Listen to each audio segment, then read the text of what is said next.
Bonjour à tous. Cette semaine, rencontre avec le rappeur Kerry James au détour d'un atelier d'écriture avec les jeunes du collège Robert Desnos à Orly. Ce sera le sujet de notre Zoom cette semaine, mais pour l'heure, les actus.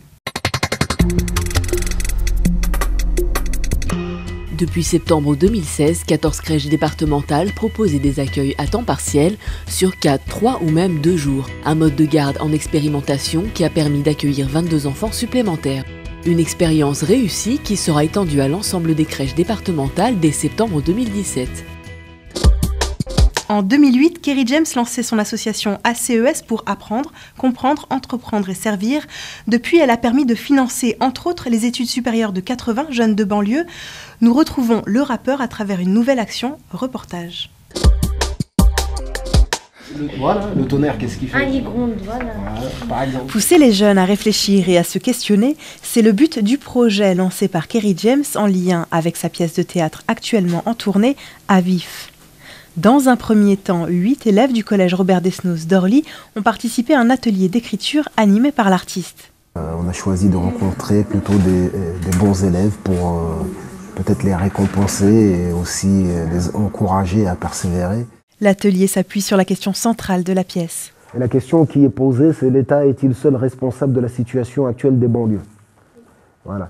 Et donc ce que je voudrais qu'on fasse, c'est que on essaie de répondre à cette question, que vous écriviez quelque chose et qu'ensuite, après, vous vous affrontiez sur cette question. Les participants reçoivent une consigne supplémentaire. Ceux qui veulent répondre oui doivent appuyer le non et inversement. Objectif, montrer que les deux points de vue sont défendables. Quand on voit des jeunes de 13, 14, 15 ans qui traînent dehors à des heures d'école, c'est de la faute à l'État peut-être? Eh bien non. Les banlieusards attaquent les policiers sans cesse et c'est nous qui sommes la cause de leurs problèmes. Pas mal. Ça s'est hyper bien passé, c'était émouvant, touchant. Voilà, je pense qu'ils ont appris des choses qui se sont... certains ont dépassé des limites qui se fixaient eux-mêmes. Par exemple, qui ne voulaient pas s'exprimer oralement en public et qui l'ont fait par la suite. En récompense, les élèves sont invités à la représentation avec l'artiste aux multiples facettes. Le sujet du concours inscrit à la craie sur un tableau noir. L'État est-il seul responsable de la situation actuelle des banlieues? La pièce met en scène deux avocats s'affrontant lors d'un concours d'éloquence. Ils débattent sur la même question. Souleymane Traoré, joué par Kerry James, défend la négative, alors que Yann Jarodière, interprété par Yannick Landrin, défend la positive. La plupart des collégiens assistaient ici à leur première pièce de théâtre. Est-ce que les Français ont les dirigeants qu'ils méritent?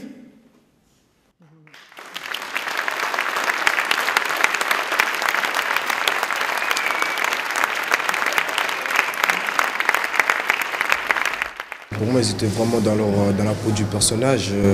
Ils pensaient vraiment ce qu'ils disaient. S'il y a bien quelqu'un qui doit se reprocher des choses, c'est nous, même si on veut atteindre nos rêves, c'est nous, on doit aller jusqu'au bout, quoi. C'est pas l'État qui doit venir nous réveiller.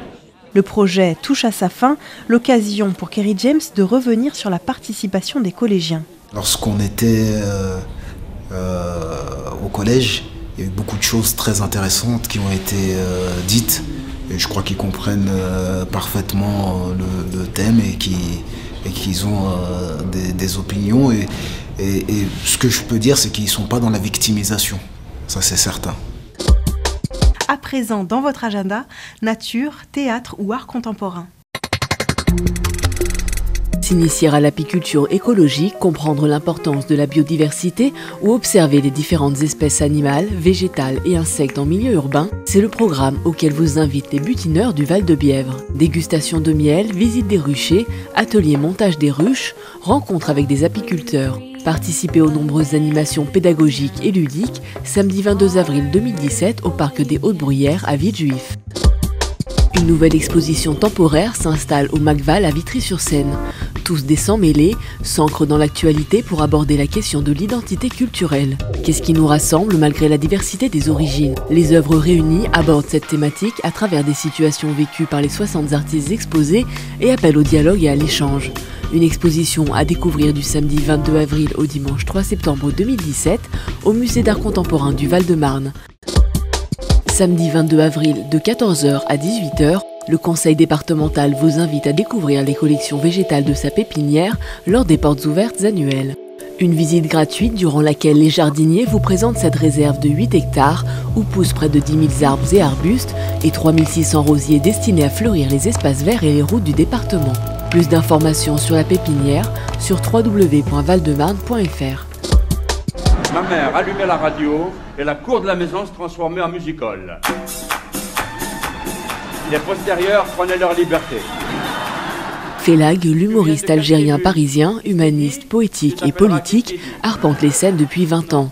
Cette année, il a concocté un spectacle anniversaire plein de malice, tissant des ponts entre les sociétés françaises et algériennes, deux mondes qui ont tant à se dire. De l'eau, du pain, du travail.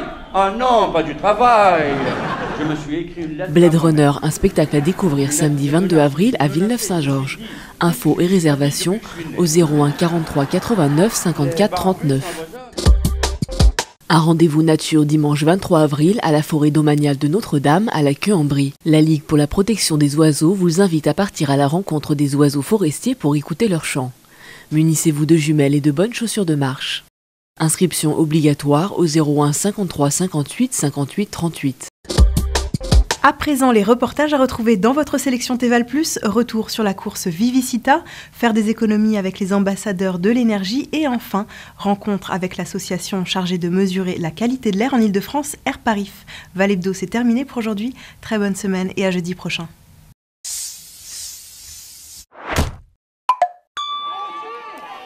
Ce week-end à Ivry et Vitry, des événements sportifs étaient organisés pour la paix et la solidarité. Parmi eux, la Vivicita, une course pas comme les autres.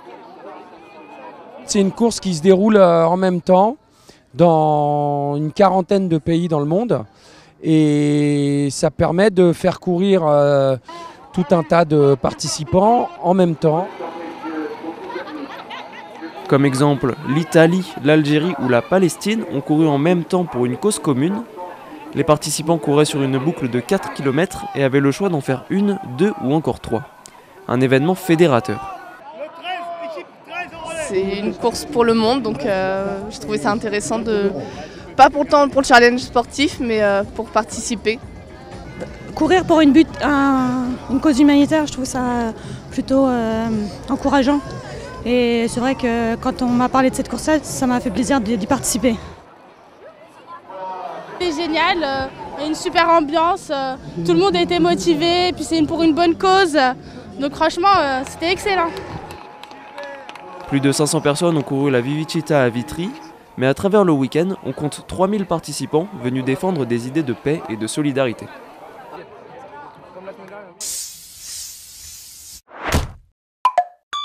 Vos factures sont élevées? Vous avez du mal à vous chauffer l'hiver? Vous voulez faire des économies mais vous ne savez plus comment? Contactez les ambassadeurs de l'énergie, un service public départemental particulièrement pertinent pour les résidents du parc privé, locataires ou propriétaires. L'idée, c'est d'avoir des ambassadeurs qui vont au domicile des ménages que nous allons repérer, en situation de précarité énergétique ou non, et qui vont du coup faire un diagnostic des situations énergétiques des ménages, et ensuite proposer des solutions opérationnelles adaptées à la situation de chacun. Ce dispositif, issu de la plateforme pour la rénovation énergétique pour tous, est en expérimentation sur 3 communes du département, Vitry-sur-Seine, Villeneuve-Saint-Georges et Champigny-sur-Marne. Il répond à une hausse de la précarité énergétique et à un manque d'information des habitants sur les dispositifs existants. Objectif donc, proposer un interlocuteur unique et neutre. Il y a énormément de dispositifs qui existent sur l'accompagnement, notamment pour les travaux de rénovation énergétique, sur le conseil, sur le suivi des ménages, mais que ces dispositifs sont difficiles d'accès.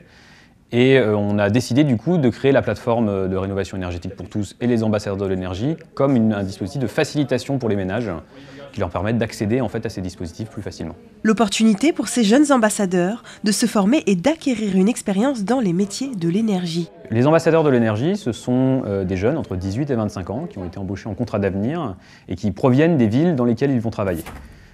L'idée étant à la fois de leur fournir un métier, mais également de les former pour qu'au bout des 3 ans du projet, ils puissent également rebondir sur d'autres expériences professionnelles dans le domaine de l'énergie.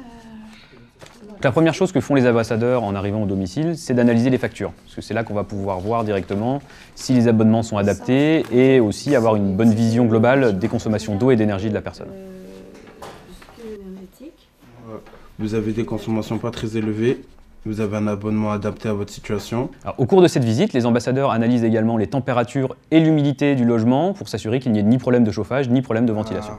Avec le thermomètre, on va voir si cet appartement est bien isolé ou pas. Avec le laser, on peut déterminer la température qu'il y a. Donc là, je viens de mesurer le taux d'humidité de votre pièce. Là, on peut voir que c'est à peu près 70%, ce qui est énorme. Par rapport à la ventilation, on va dire qu'elle est très bien équipée. On a pu remarquer ça depuis le début de la visite. Vous remarquez, elle a une bouche d'aération là. Au salon, pareil aussi. Et elle a des fenêtres, elle a 2-3 fenêtres, je pense, pour aérer encore. Ensuite, les ambassadeurs se déplacent dans chaque pièce du logement pour analyser les équipements de production d'eau, de chauffage et les équipements électroménagers qui y sont présents. On peut analyser le comportement du ménage et aussi voir si les équipements sont tout simplement fonctionnels. Je vais voir le thermomètre après 5 minutes que je l'ai laissé au frigo. Toutes ces données sont rentrées dans un logiciel qui est ensuite analysé par une équipe d'ingénieurs pour ensuite faire des préconisations opérationnelles au ménage.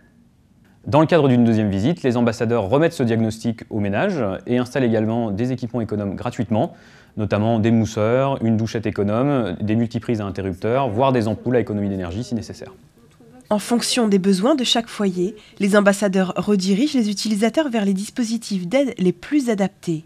L'expérimentation des ambassadeurs de l'énergie a pour objectif de suivre plus de 3000 foyers sur 3 ans, avec à terme une extension sur d'autres communes du territoire.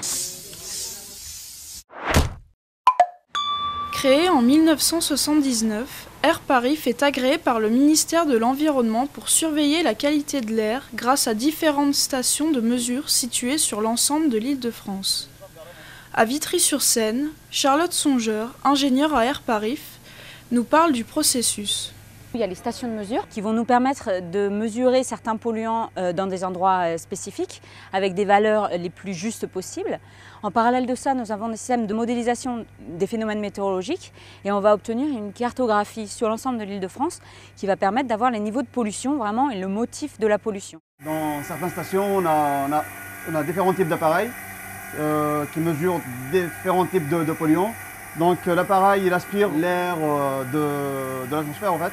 Les particules ils sont connectées sur le filtre qu'on voit ici et selon la noirceur de la tâche, les niveaux de pollution ils sont plus ou moins élevés. Informer est également une exigence primordiale. Chaque citoyen peut consulter les informations pour réduire son exposition à la pollution.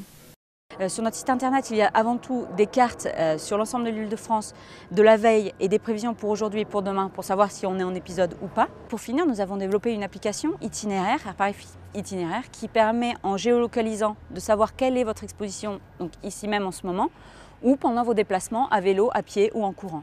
Airparif continue son action, surveiller, informer, mais surtout comprendre et ainsi améliorer la qualité de l'air.